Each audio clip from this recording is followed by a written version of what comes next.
কারণ আল্লাহ বান্দার প্রতি অনেক রহমান, অনেক রহিম, অনেক দয়ালু। আল্লাহ তাআলা চান সকল বান্দা যেন জান্নাতে যায়। আল্লাহ এই নবী 1400 বছর আগে চলে গিয়েছে, এখন যদি উত্তরাধিকারী না থাকে, কোরআনের কথা বলনেওয়ালা যদি কেউ না থাকে, হাদিসের কথা বলনেওয়ালা জ্ঞানী যদি কেউ না থাকে, তাহলে শয়তানের দোসররা, নমরুদের দোসররা, ফেরাউনের দোসররা তারা তো মানুষকে সকলকে এই জাহান্নামের আয়োজন করে গান বাজনা করে টেলিভিশনের মাধ্যমে সবগুলোকে জাহান্নামে নিয়ে যাবে। তাইলে আল্লাহ জান্নাত বানিয়েছেন বান্দাকে জান্নাত দেওয়ার জন্য, তার কি ফলপ্রসূ হবে? এজন্য নবীদের উত্তরাধিকারী ওই ইলমে ওহীর জ্ঞান, কোরআনের জ্ঞান, আল্লাহর পক্ষ থেকে যেই জ্ঞান নবীরা প্রাপ্ত হয়েছেন সেই জ্ঞানকে প্রচার এবং প্রসারের জন্য, মানুষকে ইসলামের দিকে, আল্লাহর দিকে কিয়ামত পর্যন্ত ডাকার জন্য, জান্নাতের দিকে ডাকার জন্য, মানুষকে জাহান্নাম থেকে মুক্ত করে জান্নাতের দিকে নিয়ে যাওয়ার জন্যই উলামায়ে কেরামকে রাসূলের উত্তরসূরি আল্লাহ বানিয়েছেন। বলি সুবহানাল্লাহ। এজন্য এই উলামায়ে কেরামদের সাথে সুসম্পর্ক রাখতে হবে, উলামায়ে কেরামদেরকে মহব্বত করতে হবে। আল্লাহ তাআলা সূরাতুর রহমানে বলেন, আর রহমানু আল্লামাল কুরআন, তিনি পরম দয়ালু রহমান, যিনি কোরআন শিক্ষা দিয়েছেন মানুষকে। সেখান থেকে ইলম এসেছে যে কোরআন এবং ইলম এই দুটো জিনিস একটি অপরটির সাথে ওতপ্রোতভাবে জড়িত। যদিও শাব্দিকভাবে আলেম শব্দের অর্থ জ্ঞানী, জ্ঞানী শাব্দিকভাবে ওই ব্যক্তিকে বলা হয় যার মধ্যে জ্ঞান আছে, সেটা শরীয়তের জ্ঞান হোক, সেটা দুনিয়াবি জ্ঞান হোক, সেটা জাগতিক জ্ঞান হোক, সেটা যে কোনো বিষয়ে তার জ্ঞান হোক, এই জ্ঞান যার মধ্যে আছে তাকে জ্ঞানী বলা হয়। কিন্তু রব্বুল আলামিন যেই পরিচয় দিয়েছেন আল্লামাল কুরআন, কোরআনের জ্ঞান যার মধ্যে আছে তাকে আলেম বা উলামা বলা হয়। বলি সুবহানাল্লাহ। কোরআন এবং হাদিসের জ্ঞান বিজ্ঞ, অভিজ্ঞ, পারদর্শী এবং সেই কোরআনের আলোকে মানুষকে দিক নির্দেশনা করে নিজেও আমল করে, তাকে বলা হয় শরীয়তের দৃষ্টিতে, কোরআনের পরিভাষায় প্রকৃত আলেম। এবং তাদের মর্যাদা রব্বুল আলামিন কোরআনে কারিমের বিভিন্ন স্থানে বিভিন্ন আঙ্গিকে তুলে ধরেছেন। রব্বুল আলামিন কোরআনের কিছু জায়গায় তুলনা করেছেন দুটি বিষয়ের মধ্যে, দুটি বস্তুর মধ্যে। সূরাতুল ফাতিরের 12 নম্বর আয়াতে রব্বুল আলামিন বলেন, ওয়া মা ইয়াস্তাউিল বাহরান হাযা আযবুন ফুরাতুন সাইগু শারাবুহু ওয়া হাযা মিলহুন উজাজ। দুটি সমুদ্র এক নয়, এক হয় না, কোনোদিন এক হতে পারে না। দুটির মধ্যে আল্লাহ তাআলা প্রাচীর নির্ধারণ করে দিয়েছেন, নির্মাণ করে দিয়েছেন। এই দুটি সমুদ্রের পানি একসাথে মিশ্রিত হয়েছে, কিন্তু দুটির কালার ভিন্ন। একটির পানি মিষ্ট পান করা যায়, অপরটির পানি লবণাক্ত পান করা যায় না। তাই মিষ্ট পানি আর লবণাক্ত পানি কোনোদিন এক হতে পারে না। কি বলেন, এক হতে পারে? আল্লাহই বলেন দুইটা এক নয়। এই সূরাতুল ফাতিরের 19 নম্বর আয়াতে রব্বুল আলামিন বলেন, ওয়া মা ইয়াস্তাউিল আ'মা ওয়াল বাসীর। যার দৃষ্টি আছে, দৃষ্টি সম্পন্ন ব্যক্তি আর অন্ধ ব্যক্তি কোনোদিন সমান হতে পারে না। যে অন্ধ কিছুই দেখে না আর যার দৃষ্টি আছে, দুইজন কি সমান? আল্লাহ বলেন না, দুইজন সমান হতে পারে না। ওয়ালাজ যুলুমাতু ওয়ালান নূর, দুপুরবেলা 12টা বাজের যে আলো আছে সেই আলো আর রাতের গভীর অন্ধকারের অন্ধকার কোনোদিন সমান হতে পারে না। কে বলেছেন? রব্বুল আলামিন সূরাতুল ফাতিরের 20 নম্বর আয়াতে বলেছেন, দিনের আলো আর রাতের অন্ধকার যেমন সমান হতে পারে না, দৃষ্টি সম্পন্ন ব্যক্তি আর অন্ধ ব্যক্তি যেমন দুইজন সমান হতে পারে না। আল্লাহ তাআলা বলেন ওয়ালা জিল্লু ওয়ালাল হারুর, গাছের নিচে শীতল ছায়া আর তপ্ত রোদের গরম কোনোদিন সমান হতে পারে না। ওয়ালাল আহইয়া ওয়ালাল আমওয়াত, আল্লাহ তাআলা বলেন জীবিত ব্যক্তি আর মৃত ব্যক্তি কোনোদিন সমান হতে পারে না। কি বলেন, সমান হবে? এমনি ভাবে রব্বুল আলামিন সূরাতুল মাইদার 100 নম্বর আয়াতে বলেন উল লা ইয়াস্তাবিল খাবিসু ওয়াত তাইয়িবু ওয়ালাউ আ'জাবাকা কাসরাতুল খাবিস। ও নবী, ভালো মন্দ কোনোদিন সমান হতে পারে না, হালাল হারাম কোনোদিন সমান হতে পারে না। এক ব্যক্তি সারাদিন ঘাম জড়িয়ে রিক্সা টেনে 500 টাকা ইনকাম করে, সেই 500 টাকা ইনকাম আরেকজন কোনো কষ্ট না করে ঘরে বসে ঘুষ সুদে দৈনিক 1,00,000 টাকা ইনকাম করে। আল্লাহ বলেন ওই 1,00,000 টাকা ইনকাম 500 টাকার সমতুল্য হবে না। লা ইয়াস্তাবিল তাইয়্যিব ওয়াল খাবিস, হালাল হারাম কোনোদিন সমান হতে পারে না। ওয়ালাউ আ'জাবাকা কাসরাতুল খাবিস, যদিও অবৈধ সম্পদের পাহাড় করে যায়, অনেক কিছু দুনিয়াতে করে ফেলে, কিন্তু সেগুলো এই রিক্সাওয়ালার ঘাম জড়ানো 500 টাকার সমতুল্য কখনো হতে পারে না। এমনি ভাবে রব্বুল আলামিন বলেন সূরাতুল হাশরের 10 নম্বর আয়াতে বলেন লা ইয়াস্তাওয়ি আসহাবুন নারি ওয়া আসহাবুল জান্নাহ। যেমনি ভাবে আল্লাহ তাআলা বলেন 2 সমুদ্রের পানি সমান হতে পারে না, যেমনি ভাবে দৃষ্টি সম্পন্ন ব্যক্তি আর অন্ধ ব্যক্তি সমান হতে পারে না, যেমনি ভাবে দিনের আলো রাতের অন্ধকার সমান হতে পারে না, যেমনি ভাবে এই ছায়ার শীতল বাতাস আর রোদের তপ্ত গরম সমান হতে পারে না, যেমনি ভাবে জীবিত ব্যক্তি আর মৃত ব্যক্তি সমান হতে পারে না, যেমনি ভাবে হালাল হারাম কোনোদিন সমান হতে পারে না, এমনি ভাবে আল্লাহ বলেন লা ইয়াস্তাওয়ি আসহাবুন নারি ওয়া আসহাবুল জান্নাহ। সফলতার ক্ষেত্রে জান্নাতি ব্যক্তি আর জাহান্নামী ব্যক্তি 2 জন সমান হতে পারে না। জান্নাতি ব্যক্তি জাহান্নামী ব্যক্তি সমান হতে পারে না। এই সব কিছুর তুলনা আল্লাহ করেছেন, এর অনুরূপ ভাবে আল্লাহ আরেকটার তুলনা করেছেন। যে আয়াত আমি তেলাওয়াত করেছি সূরাতুজ জুমারের 9 নম্বর আয়াত, আল্লাহ তাআলা বলেন কুল হাল ইয়াস্তাউিল্লাযীনা ইয়া'লামুনা ওয়াল্লাযীনা লা ইয়া'লামুন। যেমনি ভাবে উপরোক্ত বিষয়গুলো দুইটা কোনোদিন সমান হতে পারে না। ও নবী, আপনি বলুন যারা শরীয়তের জ্ঞান রাখে, যারা আলেম, যারা জ্ঞানী, তারা আর যারা নাকি আলেম না, শুধুমাত্র আবেদ, সে শরীয়তের শুধুমাত্র মৌলিক জ্ঞান অর্জন করে নামাজ রোজাগুলো আদায় করে, সে ব্যক্তি আর যে নাকি শরীয়তের গভীর জ্ঞান রাখে, সেই 2 ব্যক্তি কোনোদিন সমান হতে পারে না। আল্লাহ তাআলা রসুলকে বলেন রসুল, এরা 2 জন কি সমান হতে পারে? কি বলেন, 2 জন সমান হতে পারে?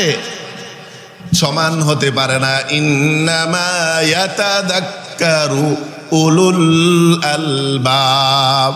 আল্লাহ বলেন যারা নাকি বুদ্ধিমান তারাই জ্ঞানীদের মর্যাদা দিবে, আলেমের মর্যাদা দিবে, এর থেকে শিক্ষা অর্জন করবে, আর তারাই জান্নাতি হয়ে জাহান্নামীদের থেকে আলাদা হয়ে যাবে। এজন্য এই জ্ঞানীদের মর্যাদা, আলেমদের মর্যাদা রব্বুল আলামিন স্পষ্ট করে দিয়েছেন। এজন্য আবু দারদা রাদিয়াল্লাহু তাআলা আনহু থেকে বর্ণিত হাদিস, চমৎকার একটি হাদিস, আবু দাউদ শরীফের 3641 নম্বর এবং তিরমিজি শরীফের 2682 নম্বর হাদিস। আবু দারদা রাদিয়াল্লাহু তাআলা আনহু বলেন, সামিআতু রাসূলাল্লাহি সাল্লাল্লাহু আলাইহি ওয়াসাল্লাম ইয়াকুল। আবু দারদা রাদিয়াল্লাহু তাআলা আনহু বলেন, আমি রাসূলকে একদিন বলতে শুনেছি, মান সালাকা তরিকান ইয়ালতামিসু ফীহি ইলমা সাহালাল্লাহু লাহু তরিকান ইলাল জান্নাহ। যে ব্যক্তি এই কোরআনের জ্ঞান অর্জনের জন্য ঘর থেকে বের হয়ে পড়ে, আল্লাহ তাআলা তার জন্য জান্নাতের পথকে সুগম করে দেন। বলি সুবহানাল্লাহ। যে ব্যক্তি এই কোরআনের জ্ঞান, হাদিসের জ্ঞান অর্জন করার জন্য মাত্র বের হয়ে পড়লো, সে 10 বছরের ছোট বাচ্চা, 8 বছরের ছোট বালক, আল্লাহ বলেন তার জন্য আল্লাহ তাআলা জান্নাতের রাস্তাকে সহজ করে দেন। শুধু তাই না, এজন্য আবু বকর আল আজুরি রাহিমাহুল্লাহু তাআলা উনি একটা কিতাব লিখেছেন, আখলাকুল আম্বিয়া। ওই কিতাবে উনি উল্লেখ করেছেন, উলামায়ে কেরাম যারা শরীয়তের জ্ঞান রাখে তাদের মর্যাদা আল্লাহ এত বেশি বাড়িয়েছেন। এই জ্ঞান অর্জন করতে যদি কেউ বেরিয়ে যায়, তার সম্মান আল্লাহর কাছে অনেক বেড়ে যায়। কেমন বেড়ে যায়? আল্লাহ তাআলা, রাসূল সাল্লাল্লাহু আলাইহি ওয়াসাল্লাম হাদিসে বলেন, যে ব্যক্তি জ্ঞান অর্জনের জন্য ওয়া ইন্নাল মালাইকাতা লাতাদাউ আজনিহাতাহা লিতালিবিল ইলমি রিদাম বিমা ইয়াসনা। এই ইলম অর্জনের জন্য বের হলো, তার জন্য জান্নাতের রাস্তা সুগম হলো। 2 নম্বর রাসূল বলেন, ইলম অর্জনের জন্য বের হতে দেরি, এই নূরের তৈরি পুত পবিত্র ফেরেশতারা তাদের যে ডানাগুলো আছে, রহমতের ডানা, সেই ডানাগুলো তালেবে আলেমের পায়ের নিচে বিছিয়ে দিতে দেরি করে না। রহমতের ফেরেশতারা তাদের ডানাগুলো তালেবে আলেমের জন্য বিছিয়ে দেয়, কোরআনের জ্ঞান অর্জনের জন্য যে বেরিয়ে পড়ে তার জন্য বিছিয়ে দেয়। وَإِنَّ الْعَالِمَ لَيَسْتَغْفِرُ لَهُ مَنْ فِي السَّمَاوَاتِ وَمَنْ فِي الْأَرْضِ حَتَّى الْحِيتَانُ فِي الْمَاءِ। এই আলেমের জন্য রাসূল হাদিসে বলেন, সহিহ হাদিস, যে এই শরীয়তের যিনি জ্ঞান রাখে, এই আলেমের জন্য ইস্তেগফার করতে থাকে। এই আসমানের নিচে যা কিছু আছে, এই জমিনের উপরে যা কিছু আছে, এমন কি রাসূল বলেন এই সমুদ্রের অতল গভীরে যত প্রাণী আছে, মাছ আছে, যাদেরকে আমরা কোনোদিন দেখি নাই, যাদেরকে কোনোদিন আমরা চিনি নাই, ওই প্রাণীরা পর্যন্ত আলেমের জন্য সর্বদা ইস্তেগফার করতে থাকে।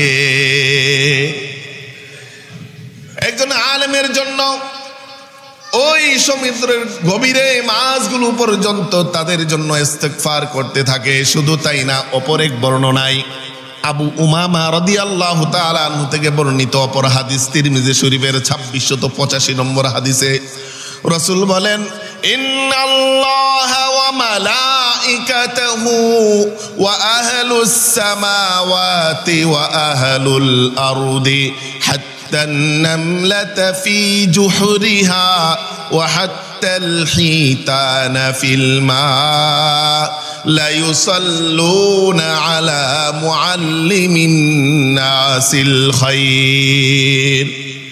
আল্লাহ তাআলা বলেন, রাসূল বলেন যে নিশ্চয় আল্লাহ তাআলা এবং তার ফেরেশতারা, এই জমিনের উপরে ফেরেশতারা আছে না নাই?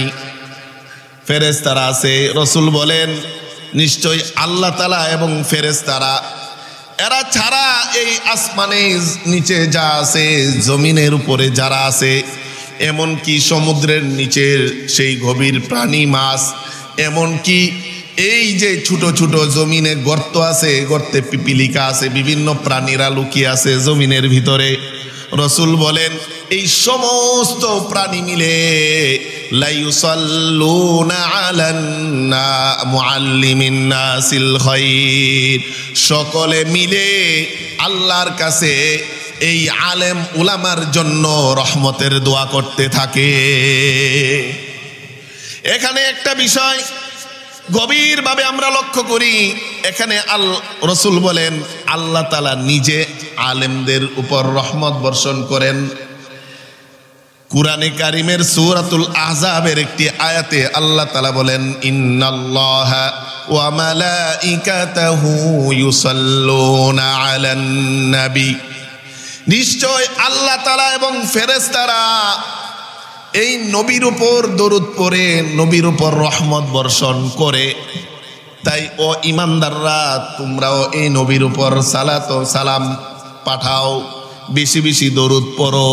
যেভাবে আল্লাহ তাআলা কুরআনের আয়াতে ওইটা বলেছেন, এমনিভাবে রাসূল হাদিসে বলেন নিশ্চয়ই আল্লাহ এবং ফেরেশতারা এই আসমান জমিনে যারা আছে সবাই আলেম উলামার জন্য সালাত প্রেরণ করেন। বলি সুবহানাল্লাহ।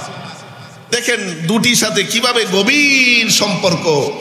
আল্লাহ তাআলা নবীর উপর দরুদ পাঠায়, ফেরেশতারা নবীর উপর দরুদ পাঠায়। ও ঈমানদাররা, তোমরাও নবীর উপর দরুদ পাঠাও। হাদিসে রাসূল বলেন আল্লাহ এবং ফেরেশতারা জমিনের সব কিছু একজন আলেমের জন্য আল্লাহর কাছে সালাতের দোয়া করে। আল্লাহ সালাত পাঠায় মানে রহমত বর্ষণ করে, আর ফেরেশতারা সালাত পাঠায় মানে ইস্তেগফার করে, আর মানুষ তাদের জন্য সালাতের দোয়া করে মানে মানুষ আলেমের জন্য রহমতের দোয়া করে। আসমান জমিনে যা আছে তাদের মানুষের উলামার জন্য সালাত পাঠাই মানে তাদের জন্য রহমতের সর্বদা দোয়া করতে থাকে। বলি সুবহানাল্লাহ। এই হাদিসের পরের অংশে রাসূল বলেন, ওয়া ফাদলুল আলিমি আলাল আবিদি কাফাদলি আলা আদনাকুম।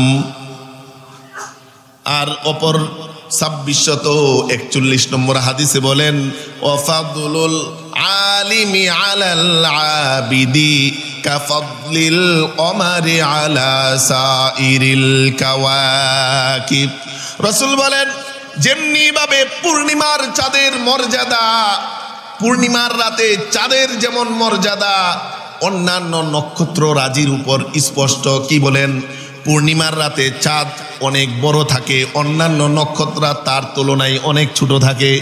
পূর্ণিমার রাতের চাঁদ যেমনিভাবে অন্যান্য নক্ষত্রের তুলনায় অনেক বেশি স্পষ্ট মর্যাদাবান, রাসূল বলেন একজন আলেমের মর্যাদা একজন সাধারণ আবেদের উপর এমন মর্যাদা আল্লাহ তাআলা দিয়েছেন।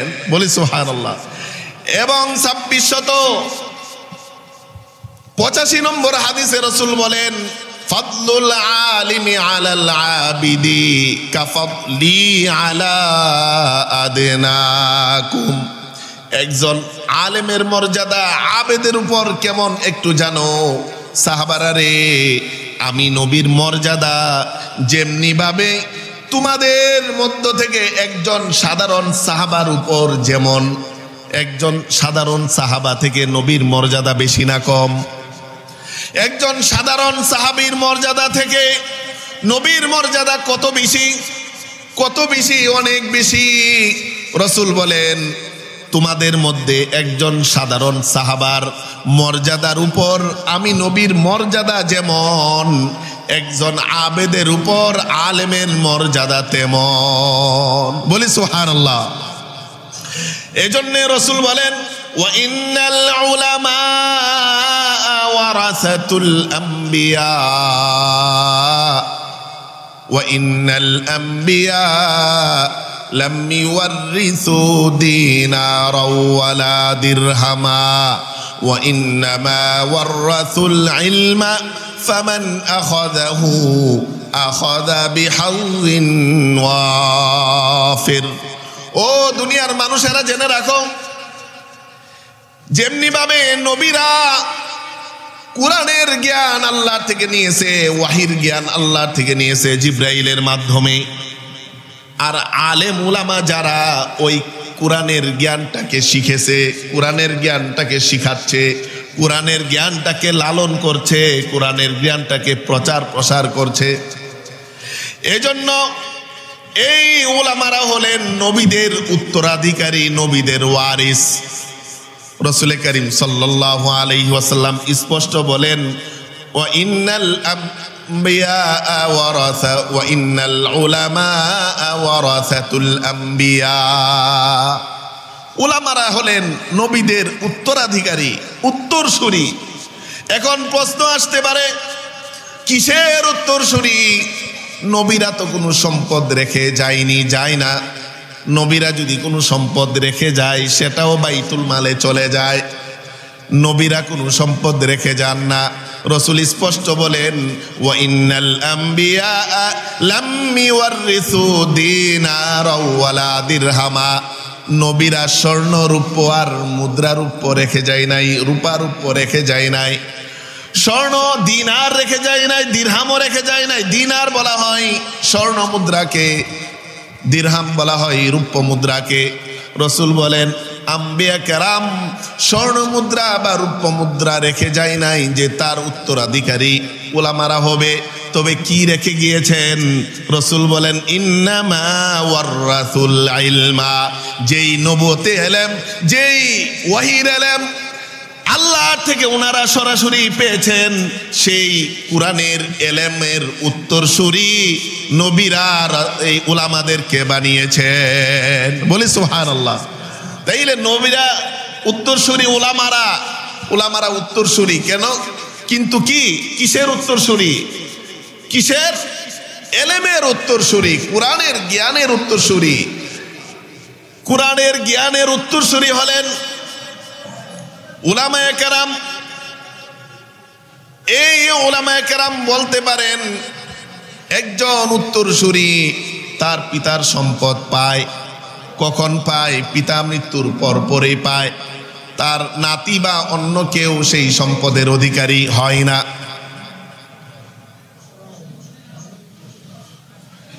হ্যাঁ, আমাদের মাঝে উত্তরসূরি, তবে কিসের উত্তরসূরি? কোনো দিনারের উত্তরসূরি নয়, দিরহামের উত্তরসূরি নয়, কোনো টাকা পয়সার উত্তরসূরি নয়, উত্তরাধিকারী নয়। উলামায়ে কেরাম উত্তরাধিকারী হলেন কিসের? এলেমের উত্তরাধিকারী, কুরআনের জ্ঞানের উত্তরাধিকারী। বলে কেন উলামায়ে কেরামদেরকে উত্তরাধিকারী বানানো হলো? প্রশ্ন আসতে পারে, কৌতূহল আসতে পারে। ডাক্তারকে কেন উত্তরাধিকারী বানানো হলো না? ইঞ্জিনিয়ারকে কেন নয়? কৃষককে কেন নয়? পেশাজীবীকে কেন নয়? সায়েন্টিস্ট বা বুদ্ধিজীবীকে কেন নয়? কেন উলামায়ে কেরামদেরকে রাসূলের, আম্বিয়াদের উত্তরসূরি বানানো হলো? এর প্রশ্নটা স্পষ্ট আকারে রব্বুল আলামিন সূরাতুল জুমার 2 নম্বর আয়াতে দিয়েছেন। হুয়াল্লাযী বাআসা ফিল উম্মিয়িনা রাসূলাম মিনহুম ইয়াতলু আলাইহিম আয়াতিহি ওয়া ইউযাক্কিহিম ওয়া ইউআল্লিমুহুমুল কিতাবা ওয়াল হিকমাহ ওয়া ইন কানু মিন ক্বাবলু লাফি দালালিন মুবিন। এজন্যই উলামায়ে কেরাম আম্বিয়াদের উত্তরসূরি, কারণ আম্বিয়াদের কাজ ছিল 3টি। কয়টি? আল্লাহ তাআলা এই কোরআনের আয়াতে বলেন আম্বিয়াদের কাজ ছিল 3টি। ইয়াতলু আলাইহিম আয়াতিহি, আম্বিয়া কেরাম আল্লাহর আয়াতকে তেলাওয়াত করে শোনাতেন। ওয়া ইউযাক্কিহিম, এবং আম্বিয়া কেরাম মানুষের আত্মাকে পরিশুদ্ধ করতেন। ওয়া ইউআল্লিমুহুমুল কিতাবা ওয়াল হিকমা, আল্লাহ প্রদত্ত যেই কিতাব পেয়েছে আসমানি কিতাবের জ্ঞান মানুষকে শিক্ষা দিতেন। তাইলে আম্বিয়া কেরাম কয়টা কাজ করতেন? 1 নম্বর আল্লাহর আয়াতকে শোনাতেন, 2 নম্বর মানুষের আত্মাকে পরিশুদ্ধ করতেন, 3 নম্বর এই আসমানি জ্ঞান মানুষদেরকে শিখাতেন, জ্ঞান শিখাতেন, প্রজ্ঞা শিখাতেন। এই 3টা কাজ উলামায়ে আম্বিয়া কেরাম করতেন, আর এই 3টা কাজ উলামায়ে কেরাম করবেন। এজন্য উলামাদেরকে আল্লাহ তাআলা আম্বিয়াদের উত্তরসূরি বানিয়েছেন। এজন্য এই 3 কাজ যারা করবে তারাই হলো কি? নবীদের উত্তরসূরি, আম্বিয়াদের উত্তরসূরি। আর এই 3 কাজ কিভাবে করবে? আসমানি কিতাবের জ্ঞান শিক্ষা দিবে কিভাবে? জ্ঞান তো আগে অর্জন করতে হবে নাকি? জ্ঞান যে অর্জন করবে এবং শিখাবে তাকে উলামা বলা হবে। এই 3 কাজ যেহেতু নবীরা করতেন, এটা এখন উলামারা করে থাকেন। যারা করেন তারা হলেন নবীদের যোগ্য উত্তরসূরি বা উত্তরাধিকারী। বলি সুবহানাল্লাহ। আরেকটি বিষয়, তাইলে উত্তরাধিকারী আল্লাহ কেন বানাইলেন? উত্তরাধিকারী বানানোর দরকারই কি? নবী চলে গেছে, শেষ। বলে কেন? আল্লাহ তাআলা কোরআনে বলেন ওয়াল্লাহু ইয়াদউ ইলা দারিস সালাম, আল্লাহ তাআলা তো মানুষকে ডাকেন জান্নাতের দিকে। আর আওয়ালাউ কানা শাইতানু ইয়াদউহুম ইলা আযাবিস সাঈর, সূরা লুকমানের 21 নম্বর আয়াতে আল্লাহ বলেন শয়তান মানুষকে ডাকে জাহান্নামের দিকে। একটু বুঝুন, আল্লাহ মানুষকে ডাকেন জান্নাতের দিকে, শয়তান মানুষকে ডাকে জাহান্নামের দিকে। তাই নবী চলে যাওয়ার পরেও এই পৃথিবীতে শয়তান আছে না নাই? আছে। তাইলে আল্লাহর কথাগুলো মানুষের কাছে পৌঁছে দেওয়ার জন্য, জান্নাতের পথে ডাকার জন্য মানুষের প্রয়োজন আছে না নাই? জাহান্নামের পথে ডাকার জন্য তো কত আয়োজন আছে। জাহান্নামের পথে ডাকার 24 ঘন্টা টেলিভিশনের আয়োজন, ফেসবুকের আয়োজন, কত আয়োজন, শয়তানের আয়োজন। নমরুদ, ফেরাউন, তাদের সমর্থক, তাদের উত্তরাধিকারী এই পৃথিবীতে আছে না নাই? নমরুদের মতো স্বৈরাচারী এই পৃথিবীতে আছে না নাই? ফেরাউনের মতো স্বেচ্ছাচারী শাসক পৃথিবীতে আছে না নাই? আবুল আহাব, আবু জেহেলের মতো অহংকারী শাসক পৃথিবীতে আছে না নাই?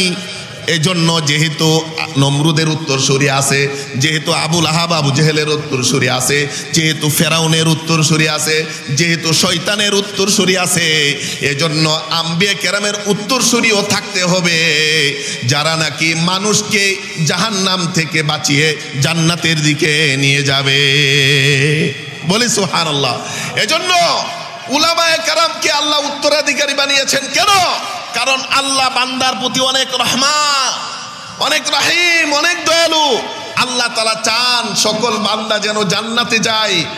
আল্লাহ এই নবী 1400 বছর আগে চলে গিয়েছে। এখন যদি উত্তরাধিকারী না থাকে, কুরআনের কথা বলনেওয়ালা যদি কেউ না থাকে, হাদিসের কথা বলনেওয়ালা জ্ঞানী যদি কেউ না থাকে, তাহলে শয়তানের দূষররা, নমরুদের দূষররা, ফেরাউনের দূষররা তারা তো মানুষকে, সকলকে এই জাহান্নামের আয়োজন করে, গান বাজনা করে, টেলিভিশনের মাধ্যমে সবগুলোকে জাহান্নামে নিয়ে যাবে।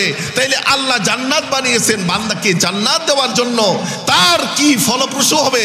এজন্য নবীদের উত্তরাধিকারী ওই ইলমে ওহীর জ্ঞান, কুরআনের জ্ঞান, আল্লাহর পক্ষ থেকে যেই জ্ঞান নবীরা প্রাপ্ত হয়েছেন, সেই জ্ঞানকে প্রচার এবং প্রসারের জন্য, মানুষকে ইসলামের দিকে, আল্লাহর দিকে কিয়ামত পর্যন্ত ডাকার জন্য, জান্নাতের দিকে ডাকার জন্য, মানুষকে জাহান্নাম থেকে মুক্ত করে জান্নাতের দিকে নিয়ে যাওয়ার জন্যই উলামায়ে কেরামকে রাসূলের উত্তরসূরি আল্লাহ বানিয়েছেন। বলি সুবহানাল্লাহ। এজন্যে এই উলামায়ে কেরামদের সাথে সুসম্পর্ক রাখতে হবে, উলামায়ে কেরামদেরকে মহব্বত করতে হবে। কারণ উলামায়ে কেরাম এমন বিষয় যে আমি না জানলে তাকে জিজ্ঞেস করব। আল্লাহ তাআলা বলেন ফাসআলু আহলা যিকরি ইন কুনতুম লা তা'লামুন, তুমি যখন কিছু জানবা না এটা জিজ্ঞেস করো আলেমকে, সে তোমার ফয়সালা দিয়ে দিবে। তাই উলামা যদি না থাকে সব মানুষ গুমরা হয়ে যাবে, সকলে জাহান্নামে চলে যাবে। এই জাহান্নাম থেকে বাঁচার জন্যই উলামায়ে কেরাম উত্তরাধিকারী। এজন্য রাসূল হাদিসটা বলেন, শেষ হাদিসটা আমি বলে শেষ করছি। রাসূল বলেন কুন আলিমান, এজন্য তুমি আলেম হও, যদি না পারো কুন মুতাআল্লিমান, আলেমের ছাত্র হও। যদি না পারো কুন মুস্তামিআন, আলেমের মজলিসে বসো। তাও যদি তোমার না হয় কুন মুহিব্বান, আলেমকে তুমি ভালোবাসো। এই 4 প্রকারের কোনো এক প্রকার তুমি হও। নিজে আলেম হও, নাইলে নিজে আলেমের ছাত্র হও, অথবা তুমি আলেমের মজলিসে বসো, অথবা আলেমকে ভালোবাসো। ওয়ালা তাকুন খামিসান ফাতাহলিক, তুমি পঞ্চম ব্যক্তি হয় না। এই 4 ব্যক্তি ছাড়া পঞ্চম ব্যক্তি হয় না, হইলে কি হবে? ধ্বংস হয়ে যাবে। পঞ্চম ব্যক্তিকে আলেম বিদ্বেষী হয় না, উলামা বিদ্বেষী হয় না। উলামার বিদ্বেষী যদি হও, উলামার মহব্বত যদি না থাকে, আল্লাহ তোমাকে দুনিয়াতেও পদস্থ করবেন, আখিরাতেও পদস্থ করবেন। এজন্য আলেম উলামার মহব্বত রাখি। আমাদের এই সমাজে যেই ফিতনা একটা বের হয়েছে আলেম উলামাকে অপদস্থ করার জন্য, সাদিয়ানি ফিতনা, যেটাকে আমরা চিনি জানি, সেটা থেকে আমরা সকলেই সজাগ থাকব। উলামাদের সাথে সুসম্পর্ক রাখবো, মহব্বত করব। একজন আলেম আল্লাহর নির্দেশে, নবী যেমনিভাবে অগণিত ব্যক্তিকে জান্নাতে নিয়ে যেতে পারবে, এমনিভাবে রসুলের হাদিস, সহিহ হাদিস, যার সাথে আপনি মহব্বত রাখবেন, যেই আলেমের সাথে, যদি উনি জান্নাতে যায়, উনি আল্লাহর নির্দেশে আমি আপনাকে যারা আমরা তার সাথে কি রাখবো, ভালোবাসা রাখবো, মহব্বত রাখবো, তাদেরকেও সুপারিশ করে জান্নাতে নিয়ে যাবেন। বলি সুবহানাল্লাহ। এজন্য উলামাদের সাথে মহব্বত রাখবো তো ইনশাআল্লাহ, উলামাদের সম্মান মর্যাদা দিব তো ইনশাআল্লাহ। আল্লাহ তাআলা আমাদের সকলকে উক্ত কথাগুলোর উপরে যথাযথ আমল করে এই বর্তমান সমাজের যে ফিতনা আছে, ফিতনা থেকে বেঁচে থাকার তৌফিক দান করুন।